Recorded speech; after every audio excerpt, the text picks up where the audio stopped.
recording now. Oh, Yep. it's on. Okay, so welcome back, or for the first time, I guess, to the Movie Bros. I'm Josh, and this is Jeremy. I'm Remy. You can call me Remy. Remy. My full name's Jeremy, but please call me Remy. Apparently, I don't know him I'll as put well it as down I here thought. or something. But so we kind of got together, and we wanted to kind of share our point of view and opinion and thoughts about movies. And I bet between the two of us, we probably, gosh, what do you think? At least over 2,000, over 3,000 movies. Yeah, for sure.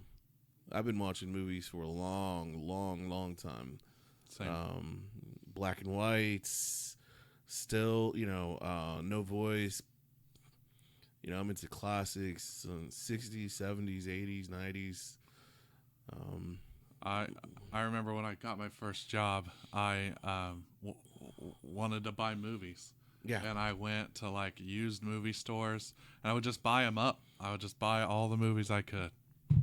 Yeah, back in the day, there was a Kroger competitor called Dillon's, and Dillon's used to have a $1 video Tuesday, and I'd rent like 10 or 15 at a time. Yeah. Clean the library out. I mean, it was the girl there knew me, and she probably thought I was a freak because, 15 movies in a day, and I'd watch them all. Of course, there were video VHS cassettes back in my time. Let me tell you, that's Be kind, rewind. That's right. That's right. Frequented the Hollywood Video, Blockbusters, and Hollywood Video. I think is where I found anime. My love for anime. So, Do you remember the first movie you ever rented? No, I don't. I don't. I mean, there's been What about big screen? You remember the first movie you saw in the theater? Yes. So I was in 5th grade, and we got to see Beauty and the Beast premiere before it came out for anybody else. Wow. It was going to premiere that weekend, but we actually saw it Friday morning as part of our graduation. So you're early. Early release, early screener of Beauty and the Beast, and you're sneaky. That movie's phenomenal for a 5th grader on a big screen. It was stadium seating at a very ritzy part of town, and sound quality was excellent. The picture quality was good for that time. Where was this? In Houston, Texas. Houston. And man, shed tears. It was a great time. I mean, wow. The beast, the roar of the beast. I mean, the whole crowd jumped. Oh, I bet. You wanted to pee, but you couldn't. One of those kind of moments. So, yeah, that was my first big screen that I remember for sure. What about you?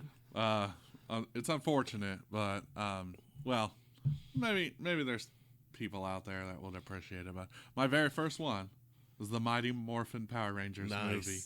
My parents took me to the theater, the Fox Theater in Newton, Kansas. And I don't even think it's a theater anymore. I think it's like a store or something. But that would also be where I would later see like Titanic. Yes. And all the cool stuff like that. But yeah, I remember walking in there, not really knowing what to expect, and just being like shocked at how big of an event it was. And that's a small theater too. Where was this at again? The Fox Theater. Here in Wichita? No, in Newton. In Newton, gotcha. Okay.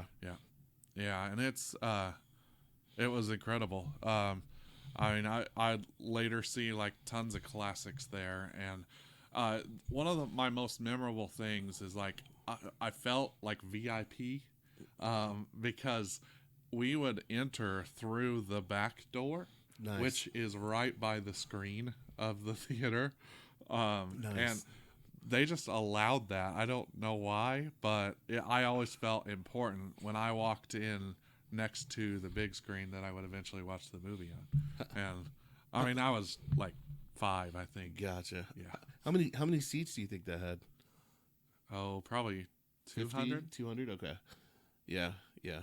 Our movie theater in Pratt, which may not be there anymore, but it was a small town, and I think it only had maybe 50 to 100 seats per theater. There's only 2 theaters, so you had to find the exact time that theater was playing that particular movie. So But it kind of reminds me of that. Yeah. Kind of a Yeah. small town. So one thing I remember about it too is it was more long. Yeah, shotgun type. Yeah. Yeah, exactly. Than wide. Right, So, right. There was a possibility you were so far back that you didn't see it. You didn't see it happening. Yeah, for sure. Man, those are good times back in the day, in my opinion. Yeah, for sure. I think that's kind of part of why we're doing this is, you know, you kind of get to see directors' vision of a story, and you know, I was a voracious book reader, so it's quite interesting to see the video interpretation of what that story had been. Also, the author's interpretation. You know, the author who created the story and somebody who took that story and ran with it and made a movie. And now it's very popular nowadays. I feel like sometimes books have been in existence for a long time. Lord of the Rings, what, took 30 years, you think? Real long time. To produce a movie. And now books, it's like they produce a book and it's 2 years later you got a series on HBO for it. I like to play a game when I go to the store and I see like new books, new series out, and I'm like, 2 years, and that'll be a movie, right? Or a Netflix series, or something like that. It's like I play games like that, but I do want to say I feel like Josh already said this, but between the two of us, we've seen a lot of awesome movies. We love to talk about movies, so if you want to join in on the conversation and we say something that you disagree with, we say something that, oh no, that's not it. It's like, you're wrong. Please let us know, because we'd love to challenge you and take you on and you know, let you know why we're right. No, just kidding. Yeah, exactly. Yeah.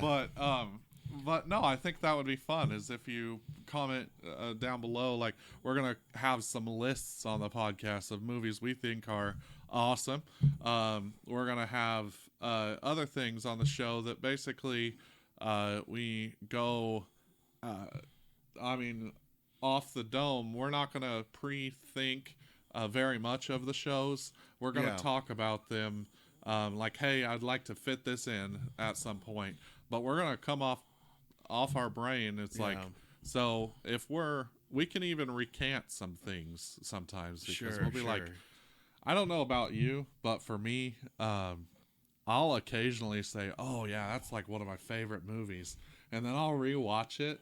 I'll be like, oh, I kind of lost love for this somewhere, or not love, but I lost like as much wow factor, I guess, is what comes in initially.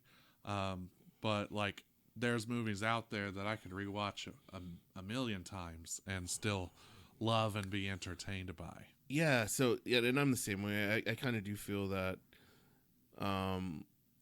your taste in movies kind of change over your period. I'm 40s now, and I know that when I was a kid, loved slasher movies. You know, I grew up in the Jason era, right, the Freddy Krueger era, and now I like them, but I guess I've just changed a little bit on those kind of movies. Although I still do horror movies, just not as much anymore. So I totally get where you're coming from on that. Yeah. But we, like Jeremy or like Remy was saying, we certainly want to challenge you with different movies that we've probably seen that deserve some attention. We feel like, or at least I feel like anymore, a lot of the ratings are money. They're, represented with money. Like, if you pay this much money, we would give you this much rating. Look at the Lord of the Rings that came out with Amazon. They were getting 5 stars the initial episode, and then the next day everybody was like, what? And it was like, that's not true, and this and that. So again, just want to give you some honest opinions, some different points of view, and just kind of share our journey with movies with you, and and kind of see where this goes. So one of my favorite things to do is hunt like the depths of streaming services to really get like the best value out of them that I can. and find movies that are hidden gems or things that maybe are worth a watch, and you just had no idea it was ever there. So we will be talking about all sorts of different movies, and just a little bit of our backgrounds. We are appreciative of cleaner movies, movies that don't have to have like ridiculous, grotesque, obviously disgusting things in them. But on the other hand, we can, I don't know, break down the whys behind things in movies. We can also appreciate cinematography, the colors that are in them.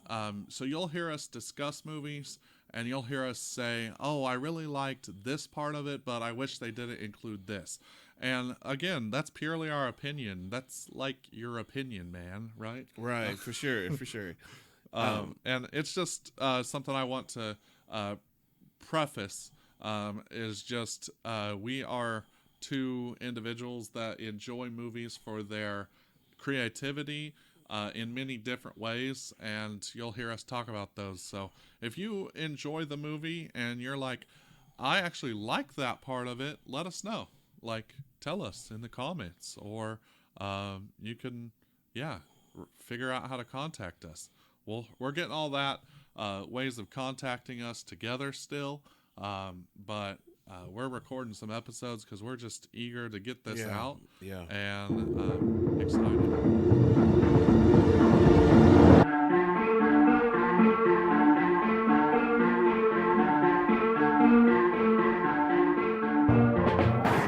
Hey guys, we're back.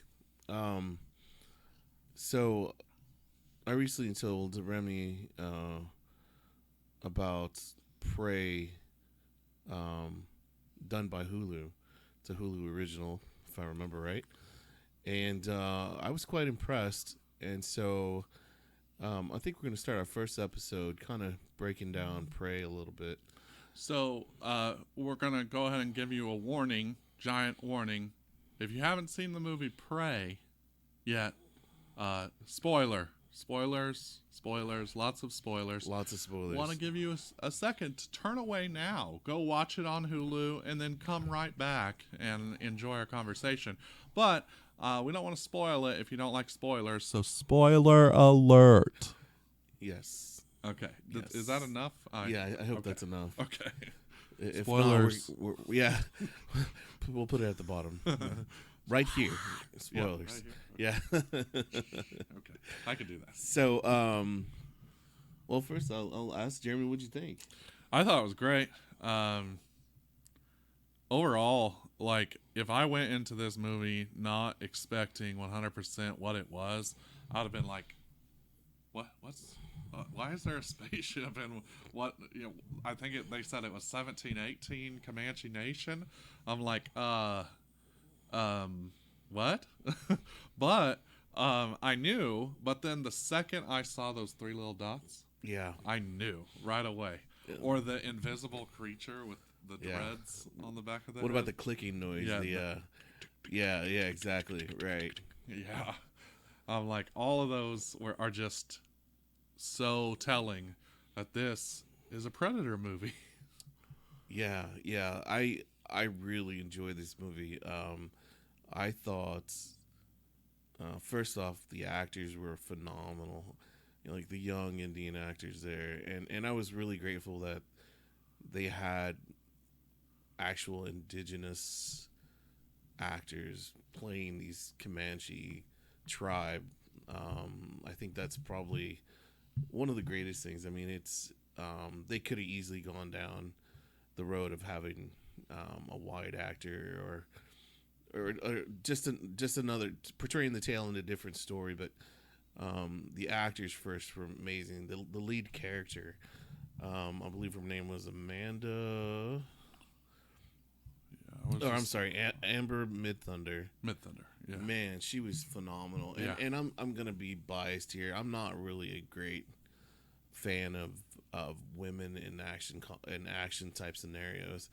There's only been a few women I feel like can pull it off well. Um, a lot of the times you kind of see through the action, especially when you see a lot of action movies and you know that, oh, that scene was the stunt double. Oh, she really didn't catch that guy in the face. She doesn't have enough strength to pick him up that way. When you see enough action movies, you just kind of tend to spot out. And I felt like this was somewhat realistic in the sense that, she didn't go out and just dominate this beast, right? There was a lot of running away. Yeah. There was a lot of hide and seek. Yeah, I You think know, that's what I love too. It was exactly like she was agile, Right. and that was her like ability to get away. It's Right. like she just ran the fastest. And on top of that, I felt like she thought like a woman kind of thinks. If you notice, all the other men in the story went right up there and died, and she was more of kind of a survivor type. Um, she used her head a lot more. She was patient. I felt like she didn't give into the rage, which led a lot of them to death. And I understand there's culture there with Comanches going up and touching their enemies and showing that they're not unafraid. But I felt like they really portrayed her action scenes really well. Yeah. I also like the French or French Canadian type of characters. That was really cool too. I didn't see that coming. I kind of felt when initially the first trap the dog got into, I thought, oh, there's some fur trappers there. Yeah. Kind of in that day. That was really good. But, I did feel the other parts were, gosh, the location, man. I mean, it was almost Lord of the Rings locations where, I mean, they were just so pristine. The water scenes, the colors. I like the open field scene where they kind of run out in the open field, and there's the sunset and the orange on it. Just the colors, the hues of colors in that movie was just phenomenal. I saw it on a 72-inch, high def 4K, and man, I tell you, it just lit the room up. I was just so excited about the cinematography of that. So Yeah. I loved one of the things she said in the movie was it knows how to hunt, but I know how to survive. Yeah. And like everyone also it was kind of her standing up for her own ability in the way of like becoming that warrior, that huntress that she was wanting to become the whole time. She was like, I might not have the same skills you expect me to have, but maybe my skills matter too. It's like she proved that she could out survive all of them, right? And even though it sucked, losing her brother especially, and everything like that she had to go through, ultimately she comes back with that green glowing blood on her face. Yeah. And that was so epic at the end to see her like own that, and it's like the ultimate predator that we know like Yeah, right. comes down here and she somehow stops it. Yeah, And yeah. I loved also the scenes that really told you it wanted to be the ultimate predator to prove itself. So once it saw something else kill something, it was like, oh, I'm going to kill that to Right. prove I'm bigger than that. So Right. like the rattlesnake after it eats the Yes, the rabbit. Or yeah. so first I think the what was it? What was the sequence? Was it the snake eats the rabbit? Yeah. Um And then well, that first initial sequence, we'll have to come back and follow up on that. But it was basically like, smaller prey gets eaten by a larger predator, which gets eaten by another predator, and then you get the ultimate predator taking out the snake, and one of the coolest parts that I thought of that is like, how the predator sees your heat, like Yeah. he has heat vision, which the story actually plays with a little bit too. But rattling snakes are Am I saying that wrong? Rattler. Rattler. Yeah. Um, I don't know why I felt like that was wrong, but they use like heat to see you and sense you. Like the way they see is with their nose and smell and senses more than just with sight. So that I don't know if you saw, but it kind of hissed at the predator before it stabbed it. Yes. And I was like, it saw someone invisible, but Yeah. then I was like, no, because rattlers have senses that they use. So it's like still proving I'm the best, even though you have that ability too. My favorite scene was with the bear. Oh yeah, and the predator. That was kind of what I expected. The way the bear attacked, how dominant it was, really, honestly, until it turned away. I felt like the bear fighting scene was just great. So yeah, I mean, all in all, I really enjoyed the movie. Sometimes when I look at a movie, like the bog scene or the marsh scene where she kind of got sucked in, I mean, I could kind of tell that was going to be an important piece of the movie towards the end. And I kind of hate that in movies where you're like, oh, they only showed this part to kind of set you up for a later part. yeah, And I kind of knew that at some point she was going to trap the predator into that place. But, and I call those kind of movie magic moments where you have to have it for the movie to kind of make sense or to portray an important part. I felt. I don't know if you noticed it, but that point in the movie, I thought it was paying tribute to Arnie when he covers himself in the mud. I gotcha. And Okay. Like he's invisible to Right. the predator because he cooled down his body. Right. And I was like, oh, she fell in the mud as paying tribute. I don't Gotcha. know. No. What I thought. That's actually an interesting point of view. I didn't kind of think of that. For a second there, I didn't think she was going to make it. I know she was like, yeah, she was like freaking Atreyu. And yeah, the horse and the. yeah. So never ending story. Okay, there it is. Sorry. But yeah, all in all, man, I if we're going scale wise, me it was kind of a 90 out of 100 or 4 out of 5, definitely. Definitely worth the watch. I mean, it was high quality type of stuff. The director, Dan Trachtenberg. I just wanted to say his name because he's obviously done this. He directed 10 Cloverfield Lane and like episodes of The Boys, and like just already like I like his direction. Like he's paying tribute to what he should, and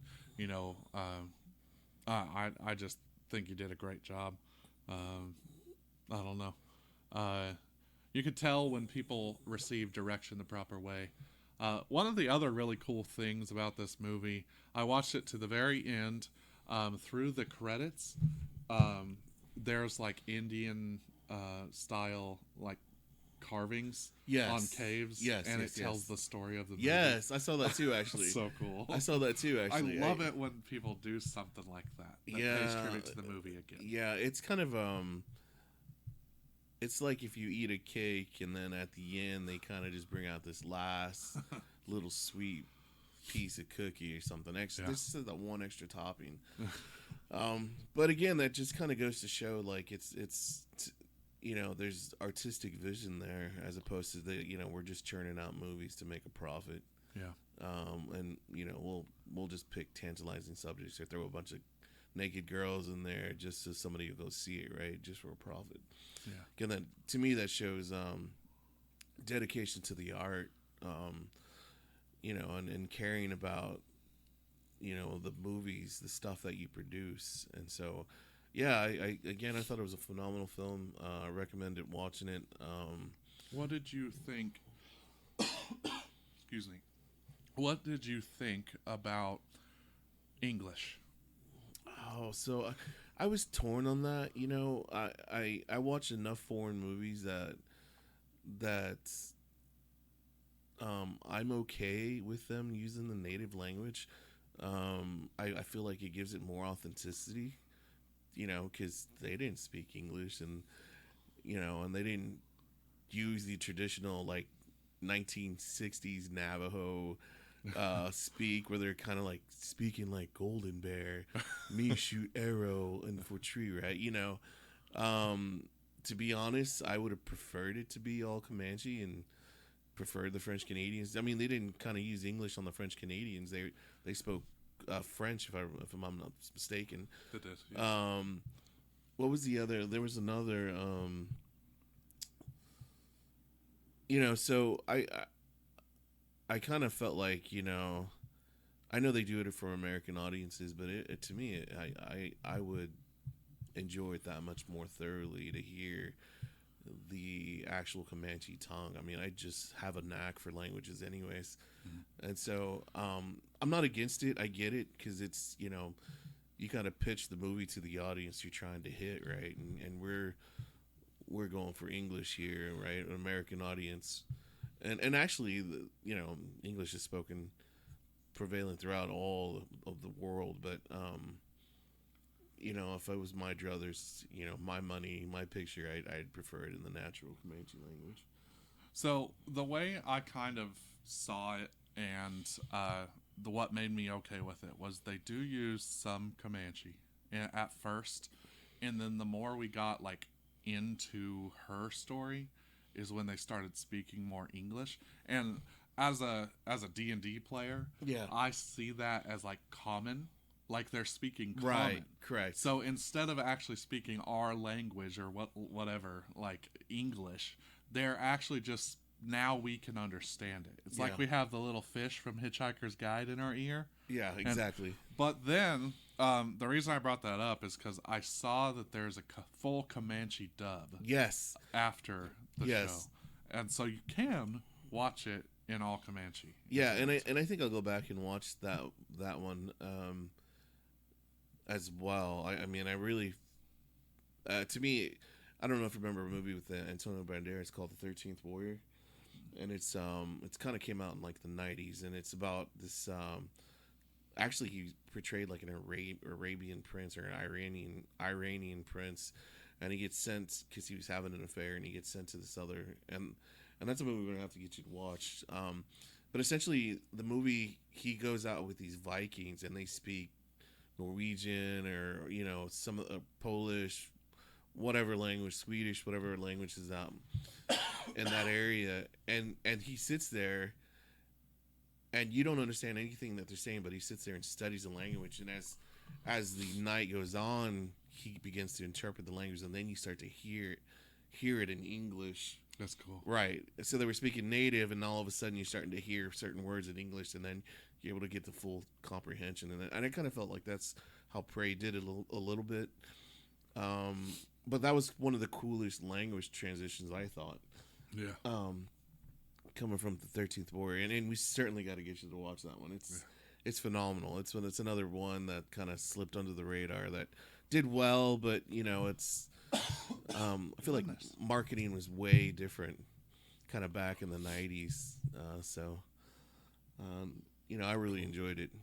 Big fan of Antonio Banderas. So, all right. Well, that was our review of Prey.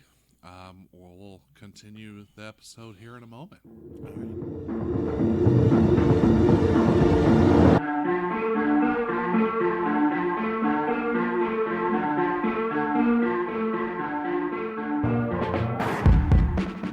All right. Well, we're gonna start a little tradition on our deep dives, like we just did on Prey. We're going to give it a bro meter score because we're called the Movie Bros. Makes the sense. bro meter score is just our opinion, man. But you said, I believe you said mid nines, low nines, 9 point. So the Brometer score for the Prey, I would have given. Is that what we're going with? Yeah. I would. And are we doing a scale out of 10 or 10? 10? Yep. If 10, we're doing and a you can 10, do point whatever you want. yeah, I'm going like 9.2, 9.2. maybe 9 for Prey. Okay. Wasn't perfect, like perfect. and I'm gonna be really hard on these movies. But man, I really enjoyed it too. So and that's really up there for me, to be honest. So the only reason I have to go a little bit lower is because I really didn't like the CGI on the bear sometimes. Yeah. So I'm gonna have to go like an 8.7. Okay. 8.7. Yeah. On the Brometer. But I mean that's still a really high score. I don't have very many movies in the nines in my IMDb list. Right. Very low scores sometimes. Right. You really gotta shock me. I mean, we're talking, Forrest Gump. Yeah. Or the Manchurian Candidate type of like to hit the 9 level for me, anyways. So, yeah. Awesome. With our next little tidbit here, we're, again, moviegoers, and I'm sure everybody's seen The Sixth Sense or something done by M Night Shyamalan. Did I say it right? Shyamalan? Sure. Man, boy, I'm gonna murder his name every time. But he's fantastic. Fantastic director. Yeah. So we kind of decided to come up with our best top two, and I really kind of found it hard initially, but I've narrowed it down to two that I think. And actually, I'm gonna throw one at you. Okay. What do you think is his worst? Oh, his worst. Oh my gosh. So now we're going top two and his worst. Oh. So I didn't even look at the list. Since I blindsided you, I'll give you my top two first. Okay. My top two are gonna be Signs. Oh, that was his worst? No, it has his top. This is the best one. So gosh. Yeah, I'm setting the bar high there, I guess, with Signs, right? No, so my best ones from M. Night is going to be Signs and Unbreakable. Okay. I thought those two were unique, man. For me, it almost kind of started the superhero genre, even though it wasn't a superhero that I had at least heard of. I felt like it was the most realistic portrayal of a superhero as far as Unbreakable goes. And then Signs was just fun. I mean, it had Rory McCulkin, it had Mel Gibson, it had who's the other actor in that one? Gosh, you guys are gonna hate me for this, but Joaquin Phoenix, right? Who was just legendary. I mean, all these legendary actors in it. I love the cornfield scare. It reminds me of Children of the Corn. Yeah. Where you kind of just get lost in the maze. And of course, several different movies that follow that type of an atmosphere. We're out alone in the corn. And I've actually done it out in Pratt, Kansas, man. Running in the middle of cornfield, and you're like, where the heck am I? On a drunken super or something of that effect. But so those are my two best. It's gonna be Unbreakable, The Signs, and then my worst, I think, was the one with Mark Wahlberg. Oh, The Happening? The Happening. No way. Yeah, I just couldn't get into it, man. With the air kind of coming at you, and you're just like, that makes no sense. Are the squirrels dying? It's just humans. I'm not a huge Mark Wahlberg fan, anyways. I don't, but I do like him in certain movies. But I just didn't get it. I just didn't get it for that one. So fun story about Signs. So that's on your top. It's very close to my top, but it's not. But the scene where the boy's standing near the fireplace, and the creature reaches around and grabs him, and like pulls him back. I was watching this movie for the first time with people that had already seen it. And one of my friends does that to me as that is happening on the screen, and yeah, I wanted to run at that. I punched him probably harder than I've punched a lot of people, and I immediately apologized. I'm so sorry I punched you, but don't do that crap. I'm like, why? But yeah, he played with my emotions, so it left a lasting impact on. Horrible prank being something else I liked about it was just kind of the normal day, what you think your normal day weaknesses are. The girl kept leaving glasses of water everywhere. The guy was a Joaquin Phoenix was a former baseball player, and and all that kind of came together to kind of help figure out the puzzle, which is classic M Night, in my opinion. Absolutely. But yeah, so those are my favorites and, Awesome. and my worst, I think. So my worst, I have to say, is the Avatar: Last Airbender. Yeah, that's a lot of people, but I really like that movie. I like I don't it, know why, but I feel just like I'm don't an island think on that one. he did like his job with it. I think he had to play to too many other people's requests, and he couldn't do his own take on it, and or something. There's something that made it just so not. I'm not happy Gotcha. with it, and it's probably because I love the animated version so much, like, and I hadn't even seen it How at first. how real do you feel like it was to the animation? Like how true to the story do you feel like it was? It wasn't. It didn't break down anything. Like Yeah, and I kind of get that, but like the reason the Fire Nation and the Earth Nations are at war, and like how you know like there's just so many cultures within it. Like it studies culture. It studies like how people adapt to powered. Imagine having superpowers, and then you have to either be accepted or not. yeah. And yeah, Do you feel like it would have been better if it was like a 3-part movie Yes. Yep. instead of just trying to cram it all yeah, in? yeah. And I hate kind of think that was a big part of it because same. just because I believe Avatar was 4 seasons anime. Is that sound right? Yeah. And I saw it before the movie too, and I think that's kind of a little bit of the problem to me. Was just trying to cram it all in, but I do believe they're coming out with an Avatar 2 movie now. If I'm They're coming out with a Netflix series. a series. Okay, yeah. So be kind of interesting to see how that goes. But yeah, I get you. I mean, for a lot of people, Airbender was kind of the one that M Night didn't do so well on. So my favorites, I have to say, I really like Lady in the Water. Yeah, that was pretty good So too. good. I just love it. And then what was the other one? Split. It's the second one for Unbreakable. Yeah. And I went in that movie not knowing it had anything to do with Unbreakable, and then the fact that 10 years or 20 years after Unbreakable came out, I don't even remember how long of a gap it was, but like I loved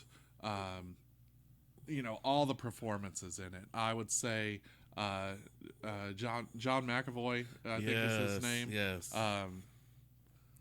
He did a fantastic job playing all of the personalities, and like I was like, this dude's crazy. Like this dude's awesome. What is he doing? And then I feel like the even the victims, like the expendable characters that are purposefully in there to die, aren't necessarily like so just low depth. They had depth. They had character. Yeah. And I don't know. I both those movies, The Lady in the Water, like the adventure it takes you on. Yeah. Like Paul Giamatti in that one, he plays the caretaker and he wants to attribute all the goodness to other people, and then the fact that the story flips around and it's actually him that turns out to be the caretaking individual in the story. Like that he sometimes we don't see our own abilities, we see them in other people because it's like they're obviously better at it than me, because we always all see ourselves in a different way. But like whenever he was put in charge, he chose that person to be in these certain roles. Yes. And it's like a different perspective was taken on it. It's like, actually the butterfly has followed you. And then like just that whole role reversal and like the realization of maybe I do have talents that I don't see all the time. I don't know. I really enjoyed the Yeah. oh my gosh, the one guy that lifted weights. John Leguizamo. Yeah, it's like lifted weights on half the of one his side, body you know, and you're just like, what is this I freak doing? loved it. You know, And he's the protector. yes, and like yes, and that makes more sense. It's like because you have to have a soft side and a strong side. yeah, for sure. It's like that's like the picture of a parent. It's like I care for you, but I'm going to defend you. And it's like I don't know. I love all the layers of the well thought out characters and just the idea that someone possibly will go on to do something and write something that matters. And isn't it him that plays that character? I don't remember. But, I love that M Night also appears in his movies. Yeah, for sure. I think that's cool. Yeah. Just showing up, like, who else is it? That does the that? Marvel comic guy. Yeah, what's his name? Gosh, Stan Lee. There you go. He did it. Don't ton. hate us for that. That's it's natural. And I don't remember. Who I'm talking about. He played Happy in Iron Man. What's his name? Gosh, I'm gonna look it up. Otherwise, I'm gonna get mad. Okay.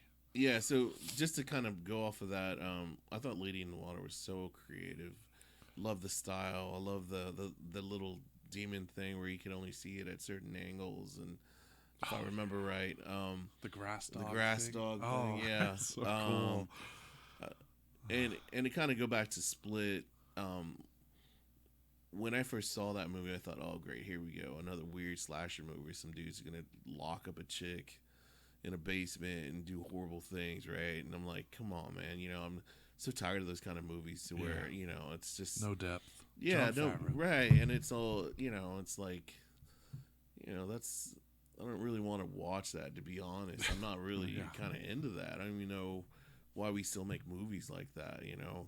I kind of get the horror genre of it, but it's just kind of like, oh gosh. And then it kind of broke off into those like, what is he doing? And obviously he kind of became like this other characters, and he did a really great job. Yeah.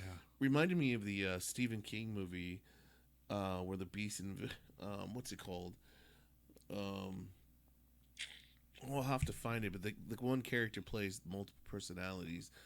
And he's riding the snowmobile. Dreamweaver. Oh, Dreamcatcher. Dreamcatcher, right? Jonesy. There you go, Jonesy, right? When he's like, yeah, there you go. Yeah. And that was all when he's on the right quad, the snow. Yeah, the snowmobile. that was a phenomenal scene. And I love it. And that's what James McAvoy reminded me of being able to switch back and forth between characters without making it look so fake. I mean, he just was awesome in it. I think it takes really good direction. Like, really good directing is like, no, that one maybe didn't do it that well. And I just imagine the number of takes you maybe would have had to do in each character. And it's like, now remember, this person is a 11-year-old scared little boy. Right. And it's like, he only gets to come out sometimes, and he listens to other voices and like follows their lead. And like, oh my gosh, the fact that you have all these characters that you play in this one person, right? And then you have to be directed on how to play that character each time. I just respect goes out to the director and the actor for sure. Yeah, it was a great time, man. It was a good movie. So so then again, there's my list. There's your list. Yeah. Awesome. Well, hey, I hope you enjoyed this first ever episode of the Movie Bros show. I mean, it's a show. We're going to be on YouTube. We're going to be on podcasts to be found wherever. And wherever you join us, please join in on the conversation. Let us know your opinions. If there's a movie you'd like us to talk about and cover, let us know, because we want to cover movies that you like and you want to talk about. So yeah. And again, don't be afraid to reach out, leave suggestions, and interact. That's kind of the whole point of this, is kind of share and open up our world to your world, and hopefully you open up your world to us as well. So Yeah, that's all I got. So Cool. what do you think? I think first episode in the books. Yeah, Yeah. I like it. Let's stamp it. Call it. All right. Call it Judge.